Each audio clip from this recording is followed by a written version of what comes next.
Olá, seja bem-vindo ao 10º GTcast, o seu podcast sobre gestão tributária. Meu nome é Alexandre Marques e mais uma vez eu conto aqui com a presença ilustre de Gustavo Reis e Aline Fagundes, que junto comigo vem fazendo todos esses programas, e agora que chegamos à 10ª edição, podemos dizer que é uma vitória, um marco importante, inclusive que nos dá motivação para continuar, ainda mais que a cada mês a nossa audiência só aumenta. Eu não sei da parte de vocês, mas eu estou muito feliz de ver esse projeto avançando dia a dia. É verdade, pessoal. É uma alegria estar aqui para discutirmos as novidades de outubro de 2019 e, como o Alexandre bem falou, na nossa 10ª edição, perseverando aí em transmitir conhecimentos e informações para vocês. Pois é, a gente nem parece que já se passaram 10 meses e quero dizer que é muito bom fazer parte desse projeto. Olha aí, como nós sempre fazemos, nós vamos discutir aqui várias questões relacionadas à área tributária, relativas ao mês de outubro de 2019, como o Gustavo Reis aqui acabou de pontuar. E eu quero lembrar que, além de notícias, normas tributárias, decisões judiciais ou administrativas, a gente também tem lá no final do programa uma sessão reservada para responder às dúvidas daqueles que acompanham o nosso trabalho, tanto dos assinantes do Sistema Web Gestão Tributária, como aqueles que são seguidores do blog Foco Tributário. Então, você que está ouvindo o nosso programa, à medida que a gente for falando, você já pode ir pensando, será que tem alguma dúvida interessante que eu posso mandar? E a gente tem recebido muito mais dúvidas do que tem capacidade de responder. Mas a gente tem se esforçado para responder, e algumas dessas questões a gente tem selecionado aqui para compartilhar com toda a nossa audiência.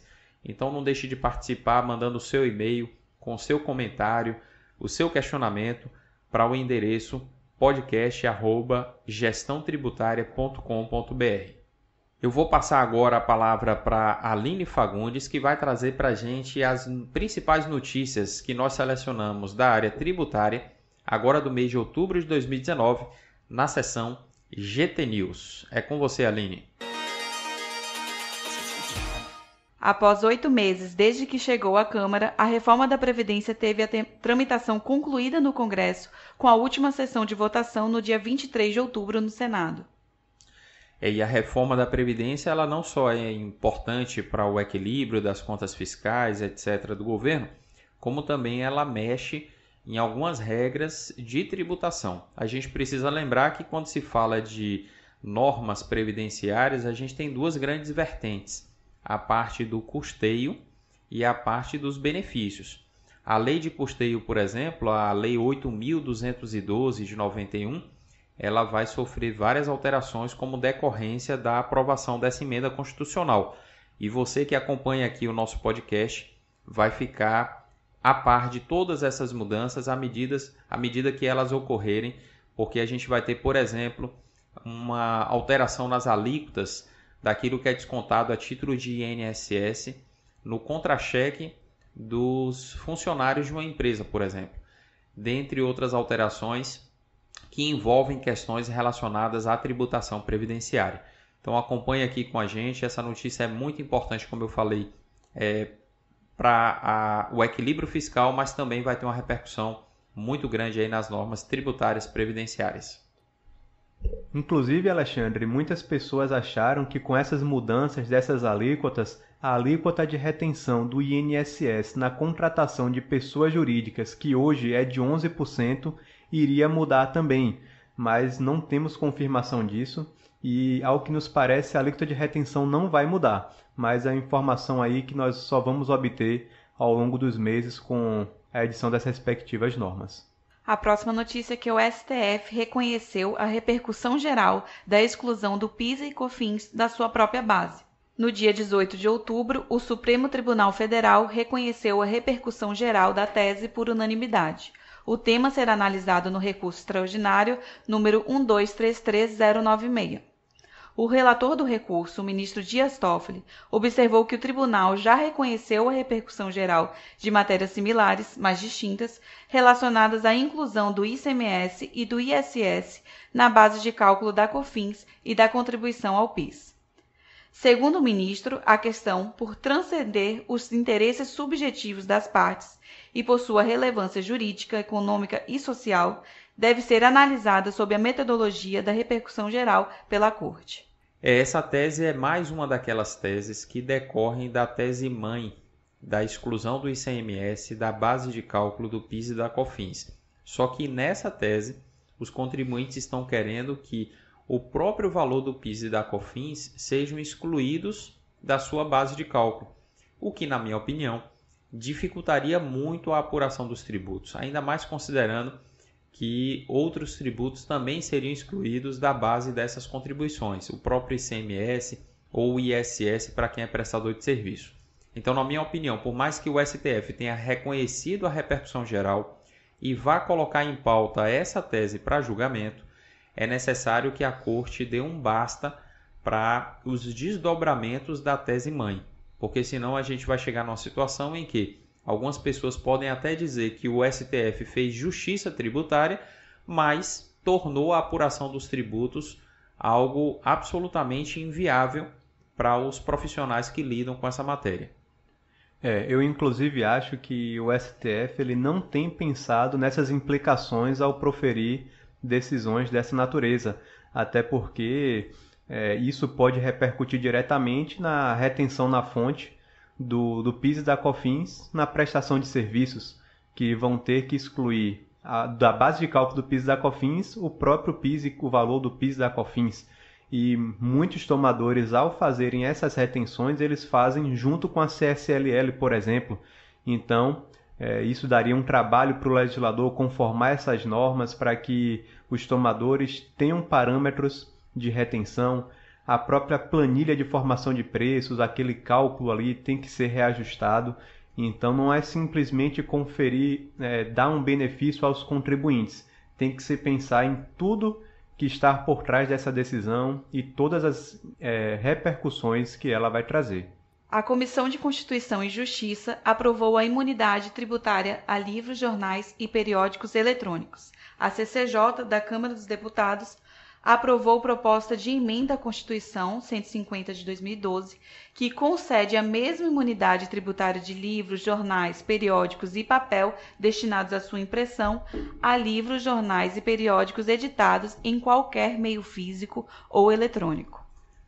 Me parece que essa aprovação pela CCJ dessa imunidade tributária a livros, jornais e periódicos eletrônicos, ela foi simplesmente uma confirmação de algo que o STF já vinha decidindo há muito tempo, conferindo a essa modalidade eletrônica a mesma imunidade que os livros, jornais e periódicos em papel já recebiam lá pelo artigo 150 da Constituição Federal.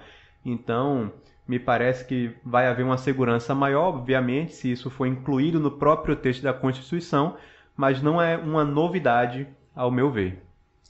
É verdade, Gustavo. E aproveitando para você que acompanha nosso trabalho lá no Foco Tributário, nós publicamos em setembro de 2017 um comentário intitulado Visão do STF sobre a imunidade do livro eletrônico, em que a gente discorre sobre essa mudança de jurisprudência, já que há anos atrás o STF, quando enfrentou a questão, tinha decidido de uma maneira mais conservadora. Mas agora, com o avanço da tecnologia, a proliferação aí dos livros eletrônicos em vários tipos de dispositivos, o STF reavaliou seu entendimento e, como o Gustavo bem colocou, o que a gente vai ter aí provavelmente é a Constituição se adequando àquilo que já é o entendimento pacífico nos tribunais. Vamos para a nossa próxima sessão, Agora é Lei. A primeira norma é a Instrução Normativa número 1911, de 11 de outubro de 2019. A Receita Federal do Brasil publicou no dia 14 de outubro essa instrução normativa, consolidando toda a legislação da contribuição para o PIS/PASEP, da COFINS, da contribuição para o PIS/PASEP importação e da COFINS importação, Centenas de normas esparsas foram condensadas em um único ato de forma estruturada e sistematizada. Olha, a Receita Federal está de parabéns por esse trabalho de consolidação. Ele já deveria ter sido feito há muito tempo, mas a gente não pode negar que, quando realizado, é motivo para a gente parabenizar a Receita pela iniciativa. E aí eu quero aproveitar, antes de falar um pouco melhor dessa IN, comentar que há algumas semanas atrás a gente publicou um vídeo como parte daquele projeto de publicar um vídeo por dia ao longo de 365 dias. E você que está acompanhando aí o nosso trabalho no Foco Tributário certamente está por dentro desse projeto.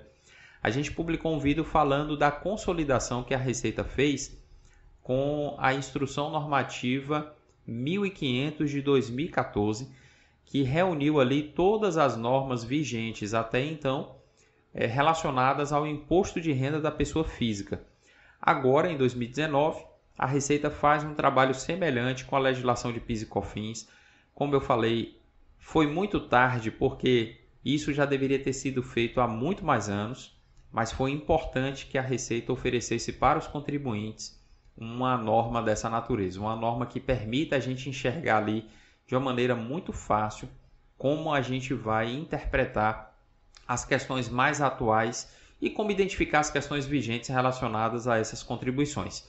Para mim, um grande destaque dessa instrução normativa é o artigo que trata da exclusão do ICMS da base de cálculo do PIS e da COFINS, que a Receita Federal já admite que seja feita nessa instrução normativa, só que ela restringe apenas para os contribuintes que já possuem decisão transitada em julgado, ou seja, é algo que pela primeira vez foi normatizado pela Receita, mas que está condicionado apenas àqueles contribuintes que possuem uma decisão judicial definitiva.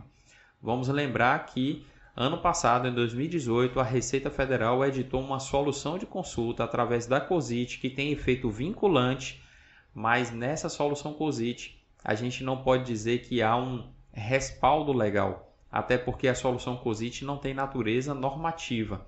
Ela visa interpretar a legislação tributária.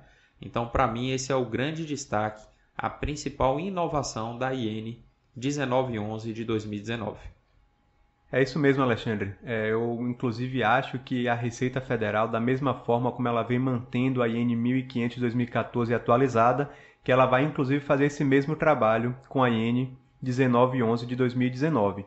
Inclusive porque essa mudança que você falou, essa inclusão desse artigo que trata da exclusão do ICMS da base de cálculo do PIS e da COFINS, é alvo de julgamento do STF agora em dezembro, que vai definir a matéria. Então é provável que em janeiro, ou quando essa decisão se tornar definitiva para todos os contribuintes, a Receita precise aí talvez atualizar esse artigo, porque vai ter direito a essa exclusão não só aquele contribuinte que já tem decisão, mas talvez todo aquele que seja contribuinte deste tributo. A outra norma foi o Ato Declaratório Executivo número 55, de 10 de outubro de 2019. Com a publicação dessa norma, os layouts da FDRINF versão 2.0 foram cancelados e a versão 1.4 voltou a vigorar. Olha, antes de começarmos a comentar esse ato declaratório executivo, eu preciso dizer que em muitos cursos, muita gente tem dito o seguinte, Alexandre, eu vou parar de mexer no E-Social e FDRINF até que haja uma definição maior quanto ao que vai acontecer, porque eu acho que, não lembro se teve algum podcast que a gente gravou que a gente não trouxe alguma mudança ou alguma novidade com relação a isso aqui, mas realmente está um vai e vem bem grande. Verdade, Gustavo. A gente podia dizer até que é um bom tema para fazer uma novela. Talvez a primeira novela sobre tributação no Brasil pode envolver E-Social, FDRINF e esse vai e vem da legislação que, como você pontuou, todo mês traz novidades para a gente. Olha, você que lida com a legislação tributária e com essas obrigações acessórias, precisa estar atento ao grande impacto que esse ato declaratório traz na prática. As empresas que são do primeiro e do segundo grupo do E-Social e da FDRINF, elas mandam até dezembro de 2019 a versão 1.4 e elas iriam enviar a partir de janeiro de 2020 a versão 2.0 da FD-Reinf. E isso ia implicar elas incluírem na FD-Reinf 2.0 aquilo que é fato gerador de imposto de renda na fonte e das contribuições sociais na fonte, exceto aquilo que é fato gerador do IR-fonte, que já vai no E-Social. Isso não foi alterado, isso está mantido e não sofreu nenhum impacto com essa mudança promovida pelo Ato Declaratório 55. Aí na prática a gente vai ter o quê? As empresas que iriam começar a mandar a FD-Reinf 2.0 a partir de janeiro do ano que vem, provavelmente ficariam liberadas de enviar a DIRF no ano de 2021, referente ao ano base 2020.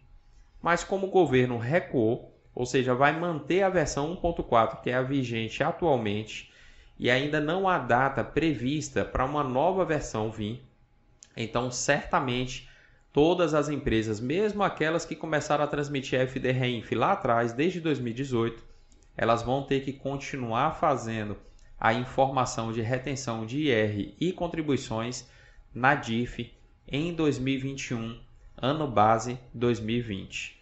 Ou seja, a possível, provável e prevista extinção da DIRF, ela fica adiada, inclusive para as empresas do primeiro e segundo grupos desse projeto.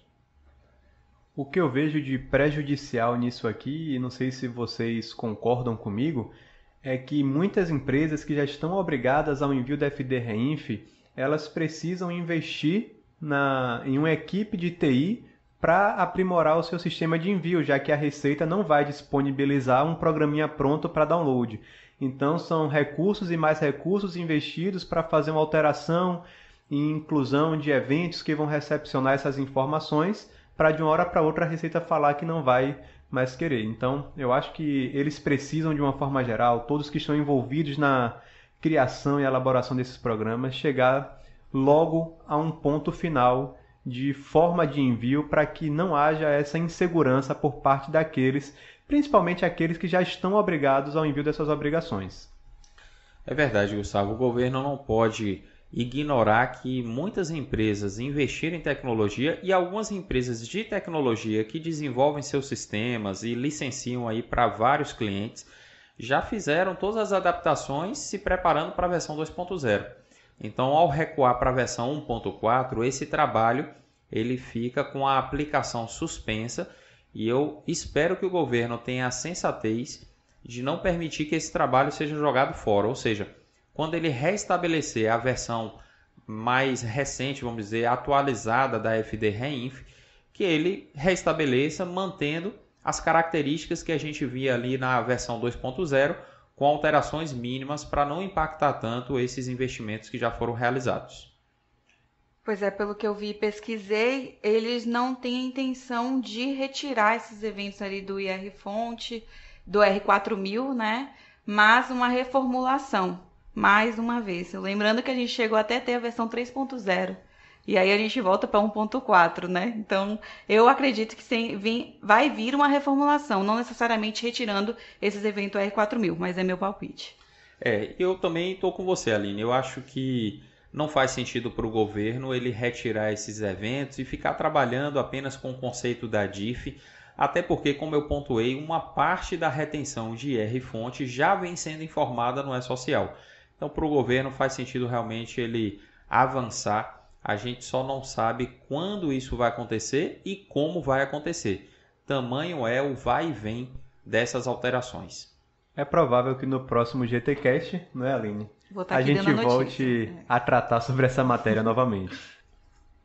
A Receita Federal do Brasil entendeu que os pagamentos efetuados por uma pessoa jurídica a outra pessoa jurídica de direito privado pela prestação de serviços de representação comercial não estão sujeitos à retenção na fonte das contribuições sociais de que trata o artigo 30 da Lei nº 10.833, de 2003. Olha, eu concordo aqui com o que a Receita Federal disse, até porque a IN 459 de 2004, lá no seu artigo 1º, parágrafo 2º, inciso 4º, já dizia que serviço profissional é tudo aquilo que está listado no artigo 714 do Decreto 9.580 de 2018, que é o regulamento do imposto de renda. Então, aqueles que entendiam que representação comercial pode ou não ser um serviço profissional, ele tem que ir lá no artigo 714 e conferir se essa atividade consta daquela lista. Se você pegar os 40 itens do artigo 714 do Regulamento do Imposto de Renda, você não vai encontrar representação comercial. Então, o que foi que a Receita disse aqui?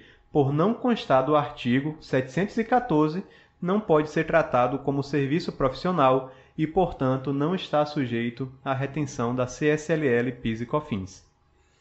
E essa dúvida é bem interessante, porque se a gente pegar a atividade do representante comercial, a gente vai ver que é uma profissão regulamentada. Então, a gente poderia dizer de uma forma ampla que é um serviço profissional. Inclusive, tem o conselho regional que fiscaliza o exercício da atividade e tudo mais. Mas uma coisa é ser serviço profissional como profissão regulamentada e outra coisa é ser serviço profissional lá do artigo atual 714 do Regulamento do Imposto de Renda de 2018, que é o antigo artigo 647 do Regulamento do Imposto de Renda de 99. A outra norma é a Solução de Consulta COSIT, número 261, de 24 de setembro de 2019. A Receita Federal do Brasil comentou nessa Solução de Consulta COSIT sobre a necessidade de apresentação pelas entidades beneficentes de assistência social que atuam nas áreas de saúde e da educação do Certificado de Entidade Beneficente de Assistência Social, o SEBAS, juntamente com a declaração de que trata o caput do artigo 4º da IN 1234 de 2012, para fins de dispensa da retenção do imposto de renda e das contribuições sociais. Eu considero que a Receita Federal, mais uma vez questionada acerca do tema, ela não conseguiu explicar de uma maneira didática e clara o porquê de a IN 1234 ter imposto ali uma restrição, na minha opinião, exagerada. Antes da IN 1234, vigorava a IN 480 de 2004 e ela exigia que essas entidades imunes ou isentas apresentassem uma declaração para não sofrer a retenção quando a fonte pagadora fosse um órgão ou uma empresa federal. E essa declaração era suficiente. Com a IN 1234, na verdade, não foi nem a partir dela, mas a partir de 2015, com a edição da IN 1540, foi acrescentado um parágrafo lá no artigo 6º, impondo mais essa restrição. E uma coisa que não ficou clara é que essa apresentação do SEBAS para não sofrer a retenção do IR das contribuições, ela só se aplica para as entidades beneficentes que atuam nas áreas da saúde, da educação e da assistência social. Mas a Receita Federal não define o que são áreas abrangidas por esses conceitos. Por exemplo, uma determinada entidade federal contrata a Fundação Getúlio Vargas e paga por um curso, por um treinamento. Isso seria uma atividade de educação que forçaria a FGV a apresentar a declaração juntamente com o SEBAS para não sofrer a retenção? Na nossa interpretação, a expressão a que se refere aqui o texto da legislação, quando fala ali em atividades de educação, está falando da educação institucional, daquela que é regulada pelo MEC, não está falando de cursos livres, cursos de extensão profissional, e por isso é necessário analisar se a gente está falando de um curso de pós-graduação ou se está falando de um curso de aprimoramento, de aperfeiçoamento em determinada matéria. Exatamente, Alexandre. Inclusive, ele não abrange isso para as outras instituições que são imunes ou isentas, mas que não são de assistência social, educação ou saúde, por exemplo. O artigo 4º, inciso 4º, fala de instituições de caráter filantrópico, recreativo e cultural. Estas só precisariam apresentar a declaração, já que não são da área de saúde, assistência social nem educação. Então, me parece realmente que, além de não ter deixado claro quais são as áreas abrangidas dentro dessa educação, saúde, ainda deixou algumas entidades imunes ou isentas fora da necessidade de envio dessa certidão. E por último, a gente precisa lembrar que essa solução de consulta COSIT está interpretando um artigo da IN 1234 de 2012 que não tem aplicação para você que é da área privada ou você que trabalha como servidor em um órgão estadual ou municipal. E aí, como a confusão que existe em torno dessa matéria é muito grande, eu queria sugerir a você que, porventura, queira entender melhor o que a gente está pontuando, que assista a um vídeo que já foi publicado no Foco Tributário lá em abril de 2018, em que a gente fala a respeito dessa questão, comparando a situação de um órgão federal e uma entidade privada. E você vai localizar esse conteúdo lá no blog Foco Tributário. O título dessa postagem é "Incide IRRF nos pagamentos a entidades imunes ou isentas?". Dá uma conferida nesse vídeo e a gente esclarece todos os detalhes. A próxima norma é a Portaria da Secretaria Especial de Previdência e Trabalho do Ministério da Economia, número 1127, de 14 de outubro de 2019. Essa portaria foi a responsável por transferir as informações prestadas no Cadastro Geral de Empregados e Desempregados, CAGED, e da Relação Anual de Informações Sociais, o RAIS, para o E-Social. A partir de 2020, as empresas obrigadas ao E-Social não precisarão mais transmitir esses documentos ao Ministério da Economia, que passará a usar uma única base de dados para as estatísticas do trabalho. Olha, essa norma ela fala de aspectos que são menos de caráter tributário e mais de caráter trabalhista. Mas eu quero aproveitar o comentário a respeito dela para enfatizar algo que nós também já tratamos em outros programas e que talvez você, que ainda não escutou outros podcasts, pode não ter percebido. É que, apesar da Lei da Liberdade Econômica estar afirmando textualmente, claramente, que o E-Social vai ser substituído por um outro sistema simplificado, não tem como o governo recuar muito em relação àquilo que foi feito. Ou seja, o E-Social pode mudar de nome, algumas informações podem sair dos layouts que são adotados atualmente, mas o governo não vai recuar nesse projeto que envolve o E-Social. Ainda que a roupagem seja outra, a gente pode dizer que é um projeto que não tem volta. E essa norma que extingue a obrigatoriedade de apresentar CAGED e RAIS para as empresas que já são obrigadas a mandar o E-Social é apenas mais uma prova disso, é mais um passo na direção daquilo que a gente pode denominar como consolidação de obrigações acessórias, já que o E-Social e também a FD-REINF representam em grande parte isso. Agora vamos para a nossa próxima sessão, de olho nos tribunais.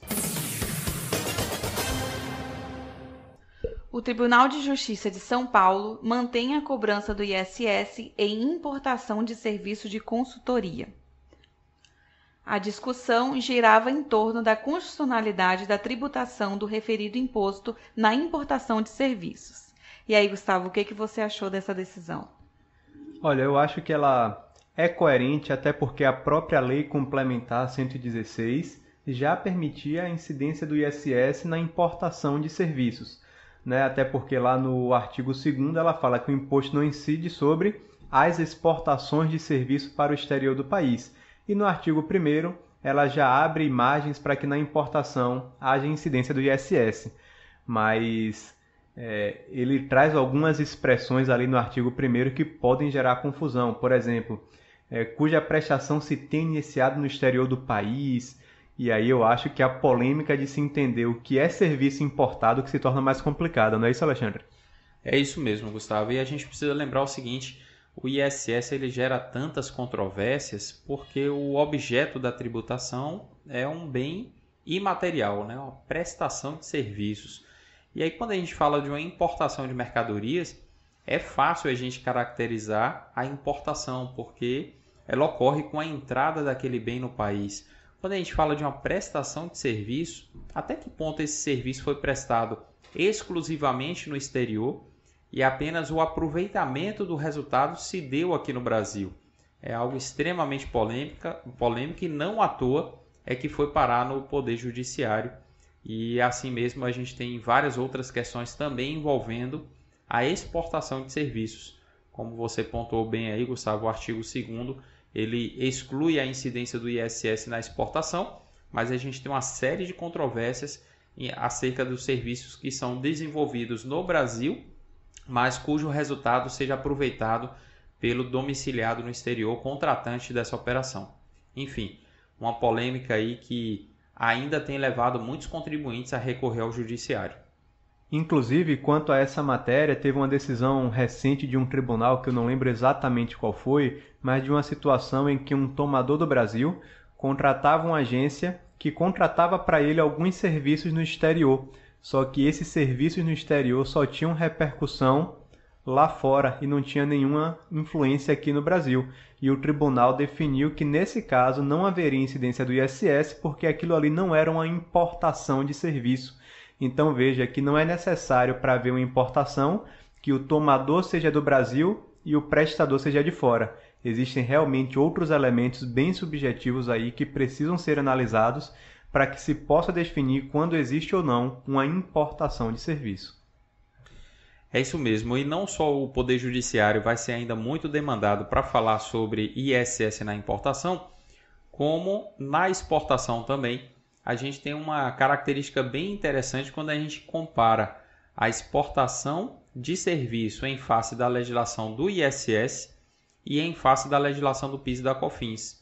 Eu não sei se você sabia, mas quando uma empresa no Brasil presta serviços para um estrangeiro, e esse estrangeiro, para fazer o pagamento, ele tem que fazer a conversão do câmbio, a empresa brasileira pode considerar isso uma exportação de serviços e não pagar PIS e COFINS sobre essa operação, ainda que o serviço tenha sido executado integralmente no Brasil. Agora, quando se trata de legislação de ISS, a não incidência do imposto municipal depende do serviço ser executado no exterior, ou como diz a legislação, o resultado tem que se verificar no exterior, ainda que o pagamento seja feito por um residente lá no estrangeiro. Vamos então para a nossa última sessão, Pergunte ao especialista. A nossa primeira dúvida veio da Contabilidade ACF, e eles nos questionam assim: eu tenho uma dúvida sobre o ISS quando a PJ contrata uma prestação de serviços de autônomo de outra cidade e este autônomo não tem cadastro na prefeitura da sua cidade. O recolhimento do ISS vai para a prefeitura do tomador PJ ou prefeitura do prestador pessoa física? Olha, a primeira observação que a gente tem que fazer aqui é que o cadastro da pessoa física no seu município não altera as regras de local de incidência do imposto. Talvez isso possa ter alguma repercussão quanto à retenção na fonte ou não, já que alguns municípios dispensam a retenção quando o prestador pessoa física recolhe o ISS por valores fixos e está devidamente cadastrado no município, mas para fins de local da incidência, o fato de ele não estar regularmente cadastrado no seu município não vai ter muita influência. Então, se o serviço é um daqueles em que o imposto é devido no local do estabelecimento prestador ou no domicílio do prestador, independentemente dele estar cadastrado ou não, vai ser lá que o imposto deve ser recolhido. Caso contrário, sendo uma das exceções, talvez o imposto vá para o local da prestação e ali o imposto seja recolhido independentemente dessa regularidade do prestador no seu município. Gustavo, e a gente que ministra cursos aí pelo Brasil sobre essa matéria vê com muita frequência tomadores de serviços, muitos inclusive da área pública, que adotam um raciocínio de que o pagamento ao autônomo deve ser tributado no domicílio do tomador ou da prestação do serviço. Um equívoco muito grande porque, como o Gustavo bem pontuou, as regras quanto ao local da incidência que constam lá do artigo 3º da Lei 116, elas não mudam em função do tomador ou do prestador ser pessoa física ou jurídica. A outra observação que eu faço é que eu me recordo muito da legislação de Fortaleza, que trata dessa matéria com, digamos, mais detalhes do que outras legislações que a gente vê por aí. Só que Fortaleza comete um abuso. Porque quando um tomador está em Fortaleza e contrata um prestador pessoa física, que é de outro município, suponhamos que é de Natal, e ele vai prestar um serviço em Fortaleza, a legislação lá da capital cearense fala que o tomador deve exigir a comprovação de que o prestador está cadastrado lá na prefeitura de Natal considerando que o serviço seja da regra, ou seja, tributado no local do domicílio do prestador. E nesta hipótese, a legislação de Fortaleza é muito clara, que não é para efetuar retenção, mas o tomador deve manter um comprovante de que aquele prestador é inscrito e está regular perante a Prefeitura de Natal. Agora, o que a legislação faz, que é um excesso, é exigir que o tomador sediado em Fortaleza retenha o imposto para a capital do Ceará na hipótese de o prestador não estar cadastrado lá na capital potiguar. Ou seja, se o prestador pessoa física está irregular perante a Prefeitura de Natal, a legislação de Fortaleza força o tomador a reter esse imposto para a cidade de Fortaleza. Isso é um abuso, um excesso, mas que, via de regra, para os tomadores de serviços, acaba sendo mais interessante se ajustar e cumprir essa legislação do que questioná-la, já que o ônus da retenção do ISS, ainda que nesse caso seja indevida sob o prisma da Lei Complementar 116, acaba sendo do prestador do serviço e não do tomador. Então, o tomador, para se eximir do risco de ser autuado amanhã depois, ele acaba preferindo se submeter a essa regra, mesmo que abusiva. A outra dúvida é da Joyce Cunha, e ela nos questionou assim: como incluir o MEI na GFIP só com o valor da contribuição patronal, já que o sistema gera na GPS o valor da retenção de 11%? Joyce, sua pergunta é muito interessante porque, ao informar um MEI na GFIP, você só vai fazer isso naquelas hipóteses em que há patronal, mas em nenhuma hipótese vai haver retenção de INSS de MEI. Então, para que a GPS saia com o valor da patronal, mas sem o valor da retenção, você tem que clicar naquele campo múltiplos vínculos, que lhe permite editar o valor da retenção, e você informa o valor zero. Vamos lembrar que esse campo não foi pensado para a situação do MEI. Esse campo foi concebido para aquelas situações em que o contribuinte individual ele trabalha para várias empresas e ele já sofreu a retenção pelo teto em outra empresa. Nessa hipótese, a empresa que não vai fazer a retenção deve clicar em múltiplos vínculos e informar o valor zero. Agora, por que o MEI é informado dessa forma? Por que esse campo múltiplos vínculos não aparece lá também com a informação do MEI? É porque a versão vigente da GFIP é uma versão antiga, uma versão anterior à própria existência da figura do MEI. A gente tem que lembrar que a sistemática do MEI passou a exigir na legislação a partir de julho de 2009 e a gente tem a última versão da GFIP datada lá de 2008.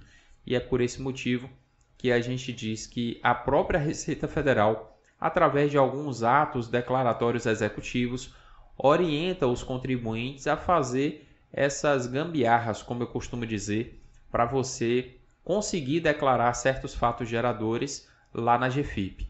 Há uma série de outras situações que envolvem desoneração da folha de salários, um tratamento lá do produtor rural em determinadas situações, em que você não tem a versão atual da GFIP contemplando essas hipóteses, mas a Receita Federal orienta ali sobre como fazer para de alguma maneira declarar esse fato gerador. É isso mesmo, eu apenas reforço que nunca haverá retenção na fonte do INSS na contratação de MEI e que a patronal só vai incidir nos serviços de hidráulica, eletricidade, pintura, alvenaria, carpintaria e manutenção ou reparo de veículos. A outra dúvida é de Marluz Mendes. Tem como abater os 11% do INSS retido na fonte do DAS do Simples Nacional? Marluz, nós precisamos reforçar aqui que o optante do Simples Nacional ele só sofre a retenção do INSS quando prestar serviços sujeitos à tributação pelo anexo 4º da Lei do Simples, a Lei Complementar número 123 de 2006. E para essas empresas que sofrem a retenção do INSS e são do Simples Nacional, o INSS sobre sua folha de salários é como qualquer outra empresa, não está lá incluído no DAS. Então a compensação dela se dará de forma normal através de sua GPS. E a gente só precisa lembrar, Marluz, que na hipótese de a retenção ter sido feita de maneira indevida, ou seja, a empresa do Simples Nacional desenvolve uma atividade tributada, por exemplo, pelo anexo 3º, mas ainda assim o tomador de maneira equivocada efetuou a retenção, cabe também a compensação. A empresa do Simples só vai ter uma dificuldade porque o crédito oriundo da retenção ela só vai conseguir compensar com os débitos que são recolhidos em GPS. E nessa hipótese, já que pelo anexo 3º a alíquota do INSS patronal está incluído no percentual total do Simples, ela só vai ter a recolher em GPS aqueles valores que ela retém no contra-cheque dos seus funcionários. Então pode acontecer de uma empresa do Simples sofrer uma retenção sobre a sua nota fiscal que seja muitas vezes maior do que o valor que ela recolhe em GPS, já que isso vai variar em função do número de funcionários que ela tem e também em função do valor do salário desses funcionários. A nossa última dúvida veio da Ruth Pereira e ela nos questiona assim: na contratação de reformas de imóvel, órgão público federal, 1. Deve-se fazer a retenção do INSS? 2. Qual a alíquota? Tem desonerada? 3. Se fizer a retenção, é na CNO ou no CNPJ? Inclusive, Alexandre, eu acho que ela participou do nosso último GETAP, não foi mesmo? É isso mesmo, Aline. O GETAP é o Congresso Brasileiro de Gestão Tributária na Administração Pública, que a gente realizou agora em sua 5ª edição no mês de outubro de 2019 e contou com a participação aí de gente de diversos órgãos e empresas federais, estaduais, municipais e gente de praticamente todo o país que esteve conosco aqui em Salvador. Se por acaso você que é ouvinte do nosso podcast trabalha na administração pública ou em entidades do Sistema S e tem interesse em conhecer mais a proposta desse evento, acesse o site getap.com.br e você vai encontrar mais informações. Mas olha, essa dúvida, Ruth, ela é relativamente simples pelo fato de que o artigo 149 lá da Instrução Normativa 971 de 2009 da Receita Federal, no seu inciso 7º, dispensa a retenção de INSS quando a fonte pagadora é um órgão, autarquia ou fundação de direito público, mas isso quando contratantes de obras de construção civil. A grande questão e que justifica a sua dúvida é a gente saber se reforma de imóvel se enquadra como obra ou como serviço de construção civil. E a gente vai encontrar a resposta para isso basicamente lá no anexo 7º da mesma instrução normativa, que lá no Código CNAE 4120, quando fala de construção de imóveis, construção de edifícios mais precisamente, lista que essa subclasse compreende também as reformas de imóveis. Portanto, em se tratando de uma reforma de um imóvel que está submetida a todas aquelas características e ritos que são típicas dessa operação, existe um projeto, essa reforma vai envolver a substituição de materiais da edificação. Esse projeto é executado por uma empresa contratada, seja por empreitada parcial ou total. Isso vai se caracterizar como uma obra e isso está dispensado da retenção do INSS. Não necessariamente isso está dispensado da matrícula, porque a matrícula CNO, antiga matrícula SEI, depende do valor que está envolvendo essa reforma. Se é um valor que supera a 20 vezes o teto do INSS, isso está sujeito à matrícula obrigatória, ou seja, são duas obrigações distintas. Você pode ter uma reforma cuja matrícula seja obrigatória e a retenção esteja dispensada, ou cuja matrícula não seja obrigatória e a retenção também está dispensada. Então, pessoal, chegamos ao fim de mais um GTcast, nosso 10º GTcast, e vamos rumo a um ano desse programa que eu adoro fazer parte. Verdade, pessoal, muito bom poder compartilhar essas informações aqui de outubro de 2019 com vocês. E esperamos que vocês possam participar, comentar o que vocês têm achado, mandar suas dúvidas, para que o nosso próximo GTcast, o 11º, seja repleto aí de muitas informações também.